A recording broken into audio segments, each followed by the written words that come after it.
Hi, everybody. Thanks for tuning in. This week, I want to talk to you about a very, very, very important topic that I haven't heard a whole lot on, but I think it's very, very, very important. And that is, if I were going to give it a title, I would call it, It's Time to Have a Change of Heart. I'm going to read Proverbs chapter 4, verse 23 says, Keep thy heart with all diligence, for out of it are the issues of life. I want to focus on this word heart here. First thing I want you to notice that the word here says keep thy heart, which means that you are the one who's responsible for the condition of your heart. It says keep it with all diligence, which means, whatever it takes. This ought to be one of the first priorities that you have, which is keeping your heart. Guarding your heart is another word for that. Keep guarding it, because there are going to be things that try and penetrate your heart. There are going to be situations that try and write on your heart. There are going to be people who try and get in there and blow up your heart. He's saying keep it with all diligence. If you got to go that extra mile, it's worth guarding your heart. Why? Because out of it are the issues of life. That word issues there means boundaries. So we can see here why it's so important what you allow in your heart. Why? Because it sets the boundaries of what is going to happen and what is allowed to happen in your life. And we all want a successful life. But if you don't keep your heart, then you're in a position where you might not get exactly what you're believing for. The one thing that I want to point out to you is that, and this is really important, that in your heart is where it is stored everything you believe about yourself. If you think about it, we shout about the fact that Jesus died on the cross for us. Yes, and he died on the cross for us so that we wouldn't have to spend eternity in hell. But I want to point out to you, the most important thing here is when Jesus died on the cross, he died to give you a new self-identity. Old things are passed away. Behold, all things are become new. He died to give you righteousness, right standing with God. That is so important. And so many people, this is where they miss it. They win it or lose it right here on this issue. Who am I?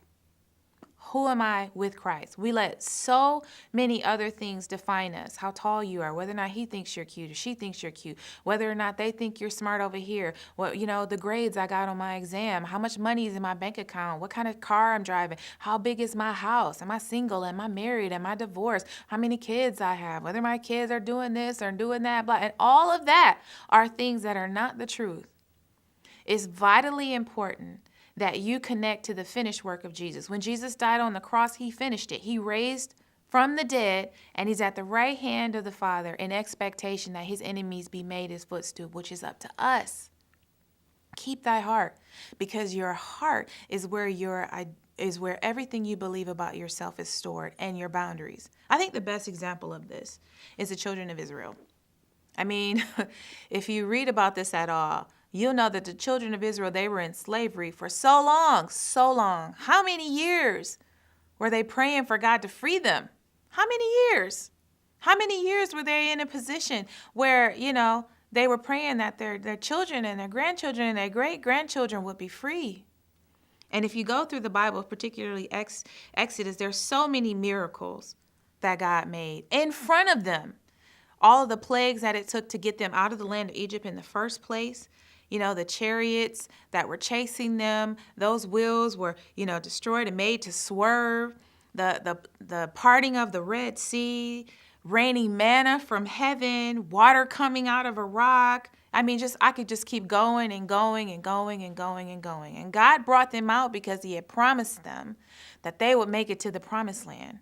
But you know what's interesting to me is, though God brought them out of Egypt, what they needed was a change of heart. God did his part, but they had to do their part, which was determine what they were going to allow to be in their heart. Because the hard part wasn't bringing them out of Egypt. The hard part ended up being getting Egypt out of their heart. Every time God did something for them, they rejoiced. But the moment some challenge appeared or something happened that looked like it was challenging them, they went right back into that slave mentality. Oh God, what are you going to do? Did you bring us out of Egypt just for us to die in the wilderness? Time after time. And God had mercy on them. You'll read if you go through Exodus that, he got angry with them, but he was giving them an opportunity to have a change of heart, to recognize that he saw them valuable to bring them out. And regardless to what they were facing in the wilderness, God already had it taken care of. Even when Moses went away to hear from God, the next steps, these people were down here again, back in Egypt. Egypt was known for worshiping idol gods. That wasn't the heart of the children of Israel, but they had let Egypt get into their heart and had not had a change of heart. So as soon as Moses disappears, what do? They take the very gold and silver that God blessed them with on the way out and made a golden calf to worship. Because again, in their heart, they hadn't let go of all those things and all that past. Can you imagine how they were treated in slavery? How many times they were told they were nothing?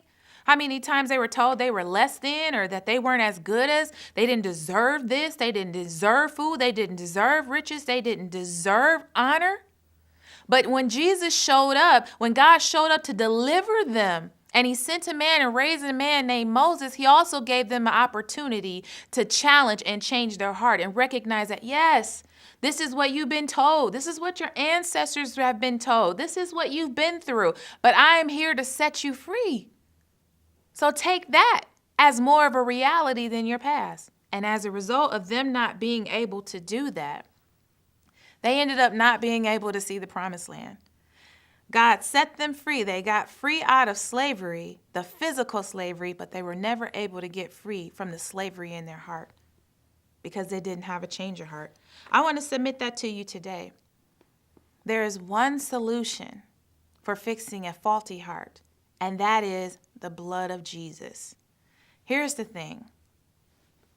No matter how much you've missed it, no matter what you've been through, no matter how bad it has looked, no matter the mistakes that you've made, no matter what you didn't have or what you didn't have access to, Jesus' blood was enough to cover all that. Old things are passed away. Behold, all things have become new. Jesus' blood was enough. You have to recognize in your heart that when you have those challenges coming up saying, I don't know, this is looking kind of big, what you're really saying is that your particular situation is bigger than what God has already paid the price for. And listen, I'm not trying to belittle what you may be going through, but God is bigger than your circumstance. Just the mere fact that he created the human body, that there's skin on our body, how many, blood vessels and how does hair grow on the head and all the different things, how does, fingernails and have the coordination and walking, the heart is beating and the lungs are filling up with air. All of those things we don't know anything about. How did the stars get in the sky? Who can count the number of stars? God is bigger than your situation, and God is bigger than your circumstance. The word says perfect love casts out all fear. And where is that perfect love? That perfect love is in you recognizing that God has that perfect love for you, that he sees the end from the beginning, and he knows where you are, and he knows what you need, and he's already supplied it. So you need to get that in your heart and recognize that you are valuable, regardless to how you look, or regardless to where you might be in your life, regardless to what car you drive, regardless to if somebody has professed their love to you or hasn't. God has made you valuable, and you need to get that in your heart and keep that in your heart so that you don't allow the prisons of your past to stop you from getting to your promised land. It's time to have a change of heart. I hope you enjoyed today's podcast. I want to encourage you to subscribe and to share with your friends and your families and your coworkers. And I also want to encourage you to pray about becoming a partner with Michelle Ferguson Ministries as we move forward. If you're interested, go to michelleferguson.org for more information. This is Michelle Ferguson, helping you to discover, develop, and celebrate who God created you to be.